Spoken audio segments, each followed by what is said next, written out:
Welcome again to another episode of Simplified RSA, the guys who makes it look easy. So today we want to look at economics because I feel like we've been doing more of mathematics and a bit of statistics because we're trying to squeeze in each and every module that we can in order to help someone out there to prepare for their exam. So today let's look a bit on economics. Mostly I've realized that most students, so my findings in economics, I've realized that most students, they find economics to be a bit difficult, mainly because they expect economics to be more or less about theory. But if you check the introduction of the module itself, the introduction of economics, they do state that economics is science. And I know that people are fascinated by science here. If they ask them, what are you studying at school? Like, I'm studying sciences. But other than that, everything, it's mainly science, or rather it's connected to science. So what I'm saying is, if you look at economics, rather you open your mathematics understanding also, because everything connects to everything. Ceteris paribus. Yeah, everything connects to everything while everything remains the same. So I feel like ceteris paribus is the term that people pick up in economics other than anything else. But other than that, people will be like, okay, sharp. Economics, it's all about supply and demand. But then a supply curve and a demand curve, it's always a line. Funny how they call it a curve, but it's a line, supply curve, demand curve. Let's look at this. Here I've done some summary of basic mathematics, like straight line graph in mathematics. And then I wanted to relate how we can connect this with the basic requirement that we need to know.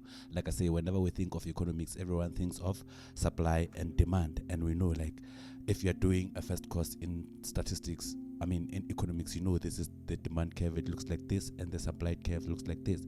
But then, have you ever seen how the whole things connect? Like, for instance, if you see here, as much as it's a supply curve or it's a demand curve, we represent it by a straight line. In a bigger picture where we are studying real life related situations, that's when probably. So I would say the only time probably where they would relate, or the only time where supply and demand, the only time where supply curve or demand curve will actually be a curve would be a case where probably it's a real life situation and they are looking at a lot of factors that are involved with that whatever topic that they are studying economically. But in economics, man, we have statistics, we have mathematics, we have calculus, we have linear algebra, and all the other types of mathematics that are being implemented and applied under the umbrella of economics as a module. Hence, I want us to look at the whole thing mathematically like this. Let's go back again and see. Mathematically, an equation of a straight line, we had y is equals to mx plus c.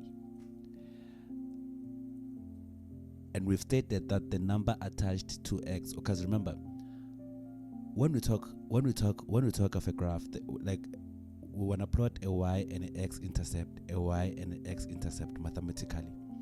When we come to economics, it's price and quantity demanded. So Q for quantity demanded, price, quantity demanded.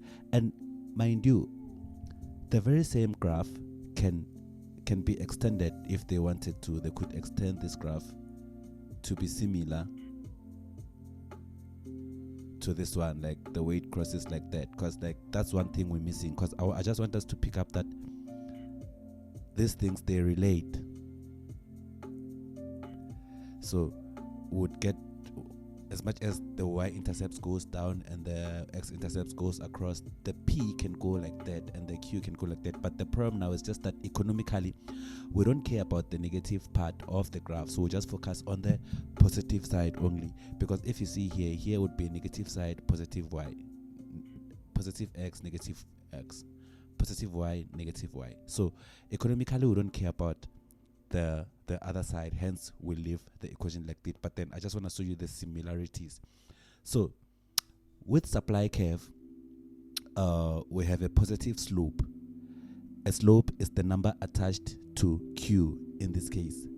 If you check here, Q represent the x-axis, which is the quantity demanded. X here represent the x-axis, which is the number attached to the slope, which is x. Meaning in economics, our slope is represented by b. You see, so as you can see here, these two things, they relate. This is the slope in a straight line.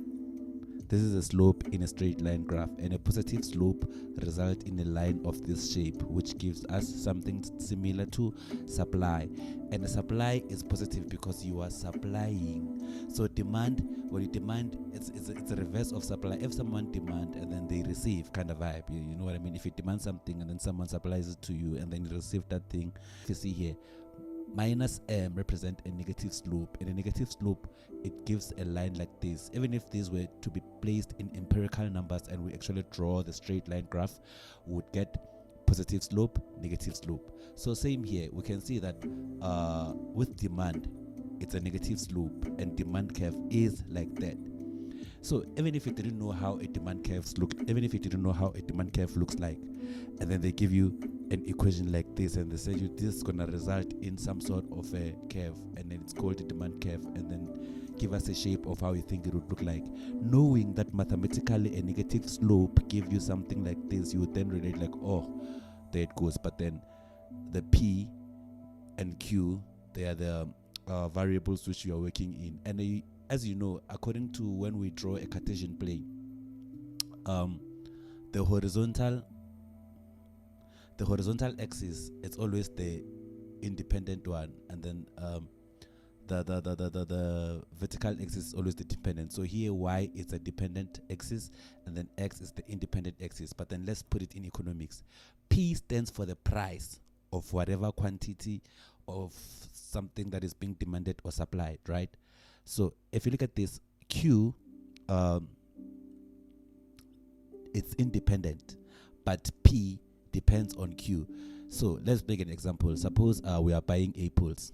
If we buy apples, we're buying apples from next door, but then without knowing the price. Okay, suppose the price of the apple in the price of the apples in the beginning is 5 rands, right? And 2 people go purchases the apple.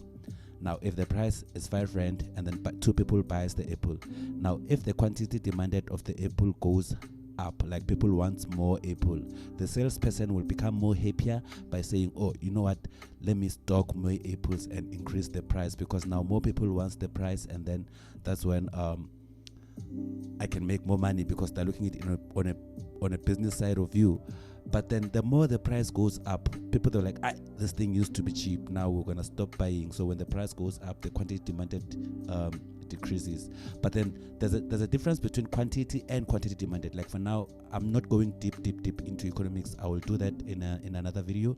For now, I just wanted to introduce the similarities between a straight line graph and demand and supply curves, because from here that's when we're going to talk about equilibriums and stuff like that. So what I wanted to achieve from this video was for you to know that the y-axis actually represents the price on the economics curves for demand and supply, and the x-axis represent the quantity demanded. So we'll explain what is the difference between quantity demanded and quantity, but for now let's look at like this, just to understand the basic concept of it. So whenever we think of economics, for us to be prepared or to prepare ourselves to look at it in a better understanding manner than just thinking of it as a module which I have to pass to impress my parents, I just wanted us to look at it in a way where we can make it make sense.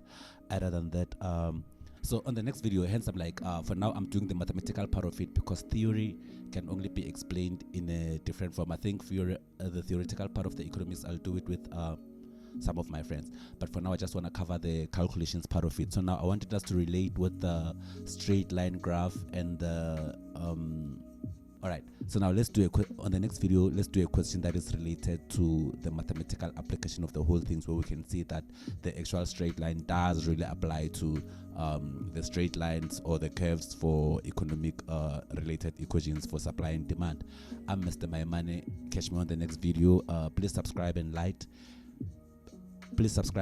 our videos. Hit the reminder button, because we go live here and there to do these things when you can be able to ask questions. Furthermore, please send us a voice note of your question and a picture of your question to this number, and then you hit subscribe and like on our page, So what we're gonna do is we're gonna call you and solve the questions with you live online. Other than that, I'm Mr. Maimane. As for Minan Tukula Kozeni, I'm out.